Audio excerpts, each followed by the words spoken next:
Donald Trump ने Iran पर हमले का फैसला टाल दिया है। पश्चिम एशिया एक बार फिर बड़े युद्ध से बच गया। दरअसल शुक्रवार को खबर यह आई थी कि अमेरिका और इजरायल ईरान के ऊर्जा ठिकानों पर बड़े हमले की तैयारी कर रहे हैं, लेकिन ईरान की प्लानिंग के बारे में अगर उन्हें ये भनक लग गई होगी संभवतः तभी ये हमला रोके जाने की बात कही जा रही है। हालांकि शनिवार को अमेरिका के अपने नागरिकों को पश्चिम एशिया से कभी भी निकलने के लिए तैयार रहने की सलाह दे दी गई है, जिसके बाद मामला काफ़ी गंभीर हो गया था। इसी को देखते हुए ईरान ने भी साफ चेतावनी दी कि अगर हमला हुआ तो जवाब सिर्फ अमेरिका या इजरायल तक सीमित नहीं रहेगा, बल्कि सऊदी अरब, यूएई, कतर, पूरे खाड़ी क्षेत्र के ऊर्जा ठिकाने निशाने पर होंगे। यानी जितनी धमकी अमेरिका दे रहा है उससे कहीं ज़्यादा ईरान हमला करने को तैयार बैठा है, जिसके बाद सबसे ज़्यादा बेचैनी सऊदी अरब में बढ़ गई, क्योंकि उसे पता है कि बिल्कुल रेंज में है और कभी भी कुछ भी हो सकता है। क्राउन प्रिंस मोहम्मद बिन सलमान ने अमेरिकी राष्ट्रपति डोनाल्ड ट्रंप से सीधे बात की और तनाव कम करने की अपील की है। अब ट्रंप ने फिलहाल हमला करने का फैसला टाल दिया है। डोनाल्ड ट्रंप ने ट्रुथ सोशल पर लिखा कि अमेरिका पूरी सैन्य ताकत के साथ कार्रवाई के लिए तैयार था। ये दूसरे विश्व युद्ध के बाद सबसे भयानक हमला होने वाला था, लेकिन ईरान और पश्चिम एशिया के अन्य देशों की ओर से बातचीत का रास्ता अपनाने का अनुरोध किया गया। ट्रंप के मुताबिक अगर तेजी से समझौता हो जाता है और स्ट्रेट ऑफ हॉर्मुज पूरी तरह से खोल दिया जाता है, ईरान के परमाणु कार्यक्रम पर समाधान निकल आता है, तो अमेरिका हमला नहीं करेगा। फिलहाल के लिए उसे रोक दिया जा रहा है।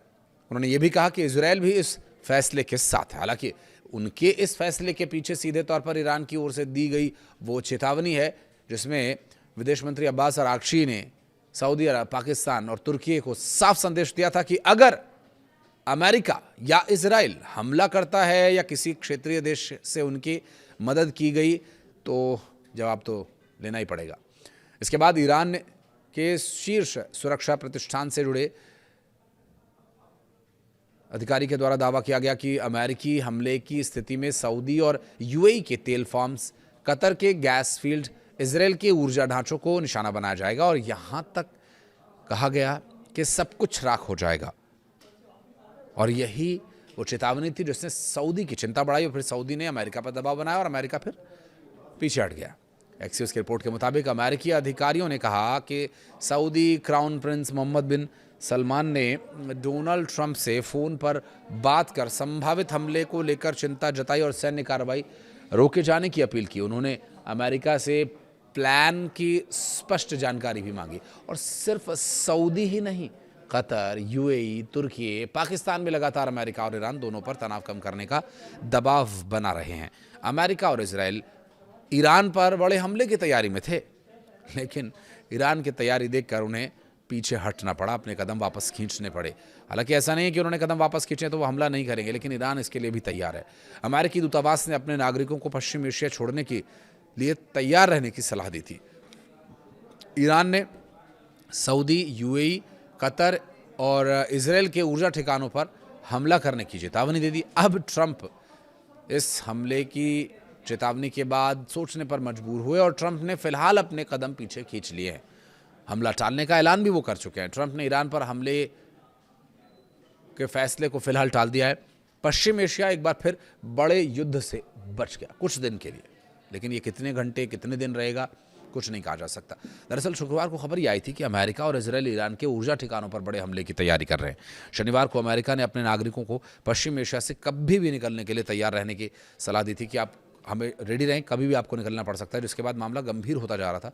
और इसी को देखते हुए ईरान ने भी साफ साफ शब्दों में ये चेतावनी जारी कर दी थी कि किसी भी परिस्थिति में यदि ईरान पर हमला किया गया या ईरान को नुकसान पहुंचाने की कोशिश की गई तो ये नुकसानदायक साबित होगा, क्योंकि खाड़ी देशों में जो स्थिति ईरान के हमलों की वजह से बन रही है, उसकी वजह से न सिर्फ सऊदी अरब बल्कि पूरा यूनाइटेड जो गल्फ कंट्री है पूरी की पूरी ईरान के निशाने पर है। और ये सीधे तौर पर अमेरिकी बेसिस पर तो हमले होते हैं, लेकिन वहाँ के देशों के लिए भी ये नुकसानदायक साबित होता।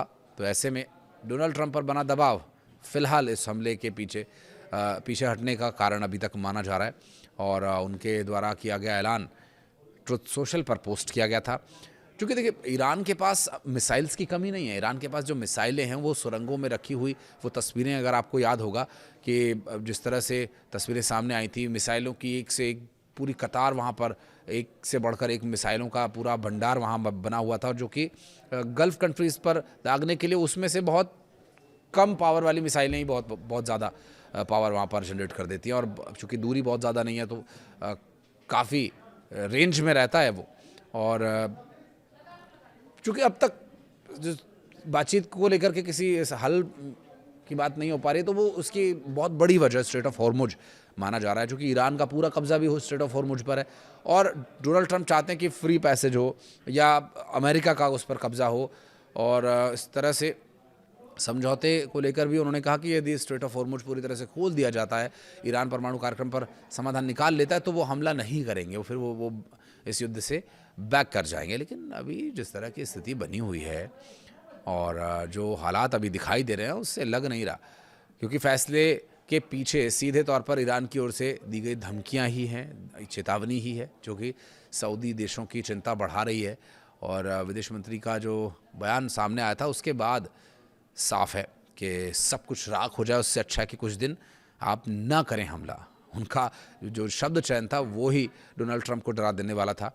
और इस तरह से डोनाल्ड ट्रंप पर दबाव बनाना, क्योंकि देखिए अमेरिका का सीधा जो व्यापार है, एक मोटी रकम अमेरिका उठाता है गल्फ़ कंट्रीज़ में इन्वेस्ट करके, और वहाँ से जो अमेरिका को देखिए मनी और पावर या मनी पावर इन्हीं के लिए अमेरिका काम करता है। और इसी वजह से यूएई, कतर, तुर्की जैसे जो देश हैं, ये अमेरिका के लिए उस तरह से एक तरह से रोड़ा ही कहेंगे, क्योंकि अगर उनकी इन्वेस्टमेंट को, उनकी आय को हटा दिया जाए, तो ये ईरान के ख़िलाफ़ जो खुल करके कार्रवाई वो करना चाह रहे हैं वो नहीं कर पा रहे हैं, क्योंकि ईरान का सिर्फ इन गल्फ़ कंट्रीज़ नहीं बल्कि अमेरिका तक भी पूरा हमला करने का प्लान रहता है। और यहाँ पर जो बेसिस बने हुए हैं, सिर्फ उन बेसिस को ही उड़ाना नहीं, बल्कि ऐसे देश जो अमेरिका की मदद कर रहे हैं, इतनी बार चेतावनी देने के बाद भी अगर वो नहीं मान रहे हैं, तो फिर उन पर हमला करने से ईरान भला क्यों चूकेगा। और 28 फरवरी को जब युद्ध शुरू हुआ, उसके बाद से ईरान ने स्ट्रेट ऑफ हॉर्मुज बंद कर दिया, समुद्र में माइंस डाल दी, जिस वजह से वहाँ से गुजरने वाले जहाज़ों पर खतरा बढ़ गया। और इस सबका सबसे ज़्यादा असर उन देशों पर पड़ा जिनका तेल निर्यात इसकी वजह से बाधित हुआ है। और इस रास्ते पर, क्योंकि वो काफ़ी कुछ निर्भर करता है, और सऊदी अरब के पास एक बड़ी रणनीतिक बढ़त यह है कि वो खाड़ी का इकलौता बड़ा देश है जिसकी पहुंच पर्शियन गल्फ और लाल सागर दोनों तक है, यानी इसके पूर्व और पश्चिम में समुद्र है। जब स्ट्रेट ऑफ हॉर्मुज बंद हुआ, तब सऊदी ने अपने ईस्ट वेस्ट पाइपलाइन के जरिए तेल को सीधा पश्चिम में मौजूद यानबू बंदरगाह तक पहुंचाया और लाल सागर के रास्ते दुनिया को तेल बेचना जारी रखा। स्ट्रेट ऑफ हॉर्मुज पर दबाव बढ़ने के बावजूद वैकल्पिक रास्ता खुला रखा। हालांकि अब ये रास्ता पूरी तरह से सुरक्षित नहीं माना जा रहा है, क्योंकि ईरान समर्थित हूती विद्रोही लाल सागर, बाब अल मंदेब क्षेत्र में जहाज़ों को लगातार निशाना बनाने की धमकियां दे रहे हैं। और इनसे निपटने के लिए सऊदी ने 13 देशों के साथ मिलकर एक नया गठबंधन किया है। संभव यह भी है कि सऊदी को ये अंदाजा हो गया हो कि अगर इस बार युद्ध बढ़ा तो हूती विद्रोही बेलगाम हो जाएंगे और जहाज़ों पर हमला होगा, बहुत नुकसान होगा। और इस तरफ ईरान हमला करता है तो दूसरी तरफ हूती उसे भयानक नुकसान पहुंचाएंगे। अमेरिका ईरान तनाव का असर वैश्विक बाजारों पर तो दिख ही रहा है, क्योंकि जुलाई में ब्रेंट क्रूड करीब 24% महंगा हुआ है। स्ट्रेट ऑफ हॉर्मुज में जहाज़ों की आवाजाही प्रभावित होने से लाल सागर में बढ़ते खतरे ने पूरी दुनिया की आपूर्ति ऊर्जा के लिहाज से इस पर दबाव बढ़ा दिया। फिलहाल ट्रंप ने हमला रोकने का फैसला कर लिया है और इसे स्थायी राहत तो नहीं माना जा रहा है, लेकिन हाँ, फिलहाल फौरी राहत जरूर है। अगर बातचीत विफल होती है या स्ट्रेट ऑफ हॉर्मुज बंद होता है पूरी तरह से आने वाले वक्त में, तो पश्चिम एशिया फिर बड़े सैन्य टकराव की ओर बढ़ सकता है। आपको क्या लगता है? कुछ कहना चाहें तो कमेंट सेक्शन में ज़रूर बताइएगा। धन्यवाद।